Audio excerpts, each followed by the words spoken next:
फैज खान सीधे तौर पर ये काला दिन है, ये ब्लैक डे है और ये नफरत फैलाने की दुकान है। एक सेकंड शोएब भाई, मैं आपको बताऊंगा, एक सेकंड मैं आऊंगा शोएब भाई आपके पास। ओके, मोहम्मद फैज खान, इमरान मसूद कह रहे हैं कि ये काला दिन है, नफरत फैलाने की दुकान है, भारतीय जनता पार्टी नफरत की दुकान खोल के बैठी है। बिस्मिल्लाहिर्रहमानिर्रहीम। इमरान मसूद ने जो बात कही है मुझे बड़ी हंसी आ रही है। जो लोग बोटी बोटी कर देंगे वाले स्टेटमेंट देते थे, जो हैदराबाद को पाकिस्तान में मिलाने की बात करते थे, जो अभी भी कह रहे हैं पाकिस्तान को लखनऊ में ले आएंगे, वो बता रहे हैं कि भारत में वक्फ की जमीन कैसे सुरक्षित रहे। इनका बस चले तो ये सबके सब वहां दे देते।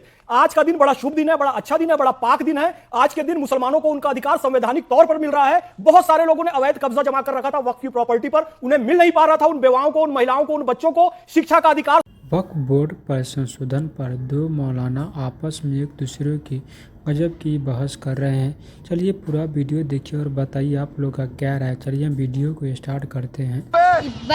चलो भाई आइए देखते हैं, मजा आएगा। मेन मार्केट में दुकान है, किराया होना चाहिए 50,000। अभी जो नाम लिया, जो पाकिस्तान में मिलाना चाहते थे हैदराबाद को जिस पार्टी के लोग, मेन मार्केट में दुकान है, 50,000 किराया होना चाहिए। 50 रुपए किराया दे रहे हैं आज भी, उसका सही किराया इनको देना पड़ेगा। महिलाओं को अधिकार मिल रहा है, 2 महिला सर मुसलमानों के खिलाफ है, मुसलमानों के हित में है ये मुसलमानों के हित में है। ओके, मुसलमानों के हित में है ये। ओके शोएब भाई, okay okay, am Delhi chief, okay Shoaib भाई ये कह रहे हैं मुसलमानों के हक में है, इमरान मसूद कह रहे हैं ये नफरत की दुकान है, ये काला अध्याय है। मेक योर पॉइंट शोएब भाई। मोहम्मद फैज खान को आपका जवाब। दिल्ली के बहुत सारे पॉश इलाके हैं, मैं नाम की पूरी लिस्ट गिना देता हूं। वो पॉश इलाकों में वक्फ बोर्ड की जमीन पर दुकानें बनी हुई हैं और उसमें ज्यादातर दुकानें हिंदू भाई चला रहे हैं। जो 1973 में जो किराया देते थे आज भी वही किराया दे रहे हैं। अगर स्वागत करना है तो इस पर भी स्वागत कीजिए कि उन भाइयों को भी आज के मार्केट रेट के हिसाब से सभी के लिए है ना, सभी के लिए है, बिल्कुल। और अगर आप इसके लिए राजी हैं तो बहुत अच्छी बात है।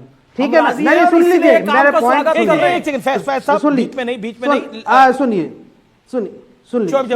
सुन लीजिए। दूसरी बात, ये जो बार बार जो सवाल हमने कहा कि आर्टिकल 15 एंड 29 का उल्लंघन है, ये तो बात सही है, लेकिन ये जो अनर्गल आरोप लगाते हैं, मैं पूछना चाहता हूं, आप बता दीजिए कौन सा केस है हैदराबाद के अंदर वक्फ के ऊपर जो जिसमें आप यहां से हमारे पार्टी के नेताओं का नाम ले रहे हैं या जिनका नाम दिखाइए, कौन सा केस, कौन सा FIR नंबर, कौन सा यहां से डिसेंट। और रुको जरा, सबर करो। कौन सा चीज है? मैं दावे के साथ आपको चैलेंज करता हूं, दिखाइए हाथों हाथ की यहां से कि कहां पर है वो रिपोर्ट। कांग्रेस की सरकार वहां, हमारी सरकार तो नहीं, इससे पहले भी सरकार किसी और की। कौन सी सरकार ने कौन सा जांच करवाया और किस बुनियाद पर आंकड़े देते हैं कि 3,000 एकड़ और 3,000 करोड़ की? कौन सी सरकारों की रिपोर्ट है? ना एनडीए सरकार की रिपोर्ट, ना कांग्रेस की रिपोर्ट, ना किसी और की रिपोर्ट। कोई भी सरकारी आंकड़ा आप उठाकर दिखा दीजिए। बातें अनर्गल कामों से नहीं चलती। हम भी तो कह सकते हैं पटना में आपका जो यहां से हॉस्पिटल बना हुआ वो भी सरकारी जमीन के ऊपर बना हुआ, नीतीश कुमार के मेहरबानी से बना हुआ। लाएंगे आप उसका यहां से दोबारा, आप करेंगे उसको? अजय लोग पता, मैं खुद अपने बिहार से हूं। अजय लोग नहीं कर सकते। ठीक है, कंट्रोल डॉक्टर अजय लोग, BJP national spokes person, let me get him. Okay, उन्होंने आपको सुना शोएब भाई, उन्होंने आपने सुना, आपने 2 मिनट बोला, आपको सुना। इत्मीनान रखिए अब आप भी जवाब सुनने के लिए। वक्फ भाई, इमरान मसूद अभी आपके चैनल पे बोल रहे थे हमारी जमीनें ले लेगा। ये समझिए कि वक्फ की जमीन इनकी जमीन कैसे हो गई, हमारी जमीन है। और ये जो अभी तक FIR की बात कर रहे हैं कि कौन सा FIR हुआ, कौन सा केस हुआ, यही तो दिक्कत है मेरे भाई, जिसको आप छुपाना चाह रहे हैं। वक्फ की जमीन लेके आप उसका इस्तेमाल कर रहे हैं, उसकी अपील भी, उसकी शिकायत भी वक्फ के ट्रिब्यूनल में ही की जा सकती है, बाहर नहीं की जा सकती है। वक्फ के जमीन पे कब्जा करके आपने मॉल बनवाया हुआ वहां पे, वो जमीनें वापस करनी होगी। असदुद्दीन ओवैसी का 3,000 करोड़ पैसे का वक्फ की जमीन कब्जा करके बैठे हुए हैं हैदराबाद में। अरे सच्चाई बोले, बात तो सही है। लोगों का केस हो सकता है, एक मुसलमान नेता के, एक मुसलमान नेता के नाम पे वक्फ की जमीन निकल जाएगी। आजम खान का 8,000 करोड़, मैं तो बोल रहा हूँ। 10,000 बंगाल में TMC के नेताओं का कम से कम 10,000 करोड़ की जमीन होगी। अरे क्यों बोल रहे हो? सच्चाई छुपने में डर लगता है क्या? अभी बताया उन्होंने, एक दुकान का किराया 50,000 पूरी की पूरी मार्केट चला रहे हैं। क्या बात कर रहे हैं आप? शर्म नहीं आती आप लोग? आम मुसलमानों को वक्फ से क्या मतलब है? सारे भाई साहब, जमीनों पे कागज कुंडली दिखाओ, मार के आप कागज। बैठे हुए हो। अजय आलोक, ना किसी कागज ना किसी दिखाइए, विधवा को कागज। फायदा लेने दिया, ना आप बच्चों को फायदा कागज लेने दिया। दिखाइए। फायदा इस लेने चीज के से नाम पे कागज खाली दिखाएं, मुसलमान कल नेता तक आ आप गए। नारे थे कागज नहीं दिखाएंगे, आज कह रहे हैं कागज दिखाओ। कल तक तो आप नारे लगा रहे थे कागज कागज नहीं दिखाओ। दिखाएंगे, अरे यहीं बस जाएंगे। किस का कागज आज कह रहे हैं दिखाएंगे? कागज वक्त दिखाओ, की कागज जमीन दिखाओ, लेके बैठे यहीं हैं आ जाओ। और उस पे आप धंधा कर क्या जो ओके, आरोप ओके, अजय लगाए लोग कह रहे हैं उसके कि कागज दिखाओ, वक्त वरना जमीन मानहानि हथियार का उस पे केस धंधा होगा। कर रहे हैं। ओके, वरना वक्त की मानहानि का जमीन केस होगा। पर वक्त की जमीन पर ये नेता लोग अपना धंधा कर रहे हैं, अजय लोग कह रहे हैं। वरना मानहानि का जाएंगी। केस करेंगे। ओके, मानहानि का केस बिल्कुल सब स्वतंत्र है, सब सरकार के मानहानि का- कब्जे में आएगी तो वो जमीनें छीन जाएंगी। दिक्कत ओके यही ओके है, ओके ओके दिक्कत यही है और कुछ नहीं। शोएब जमाई मेरा सीधा पॉइंट आपसे ये है। के ऊपर अगर ये जी नहीं देखिए, मेरा पॉइंट ये है, देखिए ये मैं- एक किसी इंडिविजुअल नेता की बात नहीं है कि उसकी जमीन है कि नहीं है, उस इंडिविजुअल नेता की बात नहीं है। मेरा प्रश्न ये नहीं है तो कि फिर यहाँ से- मुसलमान भी नहीं तो- पीड़ित है ना। भाई एक इन्होंने सेकंड, आरोप कैसे लगाए? मुसलमान भी पीड़ित है ना। राष्ट्र- मैं एक आंकड़ा राष्ट्रीय बार बार चैनल आप पर लोगों को आपने दे रहा आरोप लगा हूं, उस दिया। आंकड़े के ऊपर इन डब्बा पर गोल तो कर देते, आप कहते हैं पता नहीं कहां से इन पर लेके तो आए ये मानहानि आंकड़ा। का केस एक होना सेकंड चाहिए एक सेकंड आप बार बार एक ही आंकड़े की बात कर रहे हैं। मैं कह रहा हूं कि 10,000 मुस्लिम पक्षकारों ने भी दायर की है याचिकाएं। अब बताइए क्या कहेंगे। और मतलब आपके नेता कह रहे हैं कि कब्रिस्तानों को 10,000 छीनना चाहते हैं, सुनिए, ये मुसलमानों को 10,000 बर्बाद करना चाहते हैं। तो 10 नहीं ये कैसे कि कब्रिस्तान थोड़ी 10,000 छीनने जा रहे हैं। गजब बेइज्जती है। मुस्लिम ये पक्षकारों झूठ की है, यहाँ- अनर्गल है। अरे 10,000 केस दायर हो कौन सा सकते हैं कब्रिस्तान छीना और जा रहा है? MIM बताइए के खिलाफ ना। नहीं हो सकता है?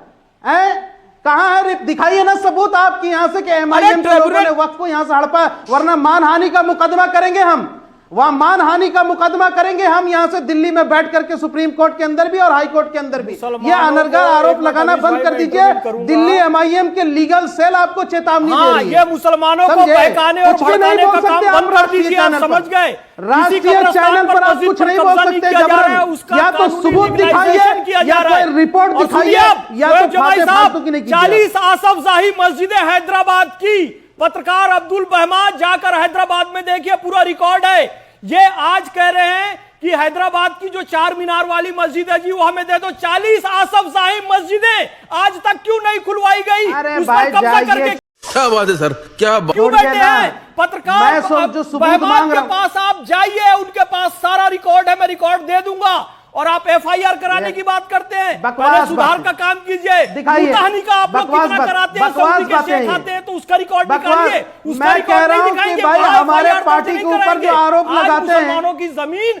जब छोड़ने मैं की पूछ बात रहा हो हूं, रही जो है, मेरी पार्टी के बेवाओं को ऊपर अधिकार आरोप मिले, लगाते हैं, यतीमों उसका को सबूत अधिकार दिखाइए मिले, आप। स्कूल बने, कॉलेज बने, हॉस्पिटल हमारी- बने, तो आप FIR दर्ज कराने जो पर आ हमारी गए। पार्टी और के वहां ऊपर पर आरोप एक- लगाए एक- उसका एक- सबूत एक- दिखाइए। हमारी पार्टी ने कॉलेज बनाए, हमारी पार्टी ने अस्पताल बनाए, बनाए होंगे, हमारी पार्टी ने बनाए यहाँ से होंगे, गरीब इसमें बच्चों कोई- को पढ़ाया। आपने क्या किया बताइए? मुसलमान शिक्षा क्या में किया सबसे आपने? पीछे सच्चर कमेटी की अरे रिपोर्ट हमारे आज ये कह हमारी रही है। पार्टी के लोग गरीब बच्चों को पढ़ाते हैं। लेकिन गरीबों का खान साहब, इलाज मोहम्मद करते फैज हैं। खान, बताइए विद ऑल ना, ड्यू रिस्पेक्ट और टू यू कौन सर, सा ओके ओके केस है ओके, यहाँ शोएब से भाई वक्फ बोर्ड सीज का फायर, बताइए। With all due respect to you mister Faiz बात खान, बात। इसमें MIM का दोष नहीं है कि मुसलमान अगर अशिक्षित रह रहा है। MIM केंद्र में सरकार में नहीं थी, कांग्रेस केंद्र में सरकार में रही अधिकतर समय पर। सच्चर कमेटी की जो रिपोर्ट आई, तो ये ओवैसी की इसमें गलती नहीं है। और ये बात सही कह रहे हैं कि वो स्कूल कॉलेजेस भी उधर चलाते हैं, असाउद्दीन ओवैसी, इसमें कोई दो राय नहीं है। और मैं मुद्दे पर आ रहा हूं। देखिए, आप बार बार कह रहे थे शोएब जमाई कि कौन से केस है, ट्रिब्यूनल में ही केस है। 10,000 तो मुस्लिम पक्षकारों ने दायर करी हैं केसेस, वो ट्रिब्यूनल में ही केस है। मेरा हम्बल पॉइंट आपसे यही है, आप इत्मीनान से अपने रूह अफ़ज़ा पी के अपने दिमाग को ठंडा करके एक सवाल को समझिए। और वो सवाल ये है, पानी पीजिए आप, वो सवाल ये है कि मुसलमान भी उतना ही पीड़ित है। और अभी आप खुद बोल रहे थे, अब देखिए इसमें हिंदू को